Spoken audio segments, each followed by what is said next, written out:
omumalayika ow'omukaaga n'afuka ekibya kye ku mugga omunene fulaati n'amazzi g'omugga guno ne gakalira. Omugga omunene fulaati guli mu kukalira, guli mu kuggwamu mazzi. Buli lukya guseebengerera, gukala era nga gulabika guli mu kuggwaawo. Munnaffe njogera bino nga weeteekateeka nawe abadde asitunkana nkusaba okkalire, kubanga bye tugenda okuwulira n'okulaba mu mboozi eno bya nsonga ddala. Ate olowooza ebyawandiikibwa mu kitabo ekitukuvu tebitandise okutuukirira? Mu ngeri ennyangu katugambe nti ensi yandibanga ineetera okutuuka ku nkomerero yaayo. Tuli ku CBS FM UG, mukutu guno omutongole ogwa Kyabasafama Radio Buganda. Munnaffe nkwanirizaako nnyo era nga watali kumala budde tugenda kubeera nga tutandikirawo. Munnaffe tuli mu Middle East era nga tugenda kuyingirira ddala eri mu nsi z'Omuwalabu okuli Iraq, Butuluki oba giyite Turkey, Syria oba giyite Busuuli, nga zino zonna zisangibwa ku ssemazinga owa Asia.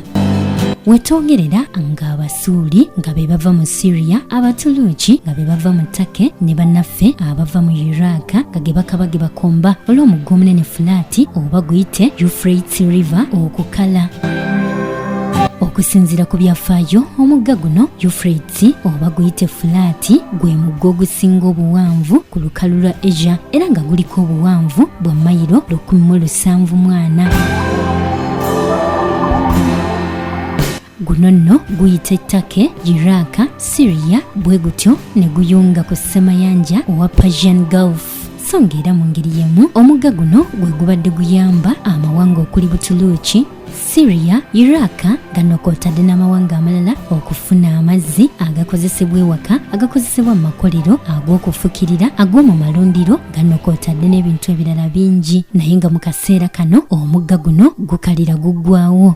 Naye abaffe, okukala kw'omugga guno kabonero ki eri omwana w'omuntu? Mukama Katonda yayogera ki ku mugga guno?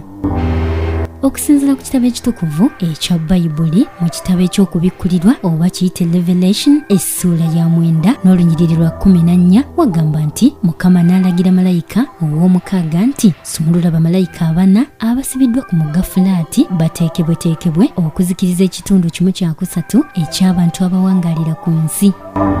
Mu ngeri y'emu okubikkulirwa essuula ya 16 okuva ku lunyiriri olw'12 wagamba nti malayika ow'omukaaga n'afuka ekibya kye ku mugga omunene fulaati n'amazzi g'omugga guno ne gakalira.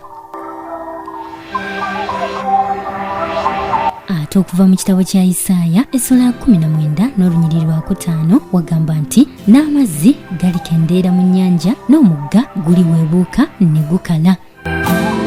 Era munnaffe walala woyinza okusoma okwesigamya ku mugga guno guli mu kukala okutuukiriza ebyawandiikibwa ojja kusoma mu kitabo kya Isaaya essuula ya 11 olunyiriri lwa 15, Isaaya 19 okuva ku lunyiriri lw'okuna okutuuka ku lw'omusanvu, Ezekieri essuula ya 30 okuva ku lunyiriri lwa 12 n'ekitabo ky'olubereberye oba giyite Genesis essuula ya 2 olunyiriri lwa 14, Isaaya essuula ya 11 okuva ku lunyiriri olw'15 n'ebirala bingi ebyogera ku mugga guno. N'olwekyo munnaffe tunula nkaliriza ngalagirira omusota kubanga bwe liba ssomero wano tuli mu kirommo.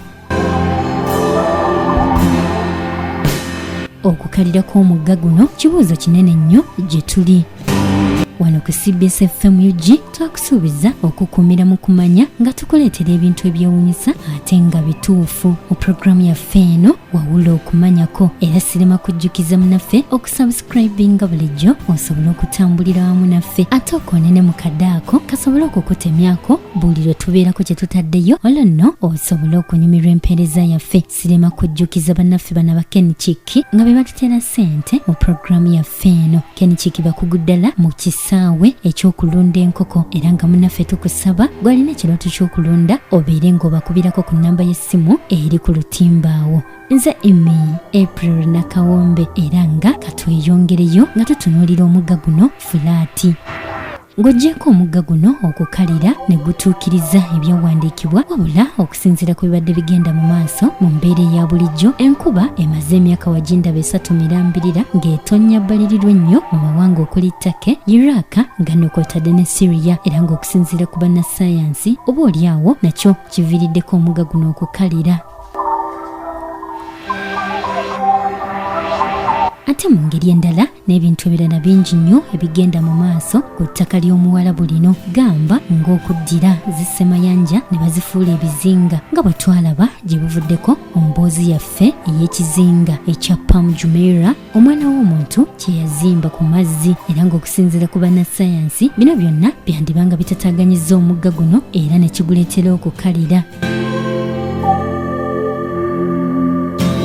Ate era teweerabira nti n'abaali bazimba omunaala gw'e Babilooni nabo baazibikirako ku mugga guno era ne gutandika okukalira, kubanga omunaala guno gwali guzimbibwa eno mu bitundu ebya Iraq. Naye yadde nga byonna biri bityo, Katonda bwe yali agamba nti omugga Fulaati gulikalira, teyayogera kiki kyennyini ekiri gukaliza. Kale nno munnaffe bw'olaba ng'omugga guno gutandise okukalira, teweegumya ng'ogamba nti aboonoona obutonde bw'ensi, kubanga amazima gali nti oba aboonoona obutonde oba gukaze mu ngeri ki, ekikulu kiri nti gukalidde, era ekyo kyennyini ekyokukalirako omugga guno Bayibuli kyeyogerako. Kale nno munnaffe beera nga weeteekateeka, kubanga ebyawandiikibwa bwe bitandika okutuukirira mu ngeri eno kiba kitegeeza nti ensi eno kwe tuli yandiba ng'etuuse ku nkomerero yaayo. N'olwekyo munnaffe tukkubiriza obeere nga weeteekateeka, teekateeka obulamu bwo era weesibe bbiri, kubanga tulabika nga tulina Wetulaga. Nkwebaza nnyo okwekumira ku CBS FM UG n'okutugoberera ku mitimbagano gyaffe gyonna emirala. Weebalire ddala, tojjanga okwo. Nze Emi April Nakawombe.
CBS FM.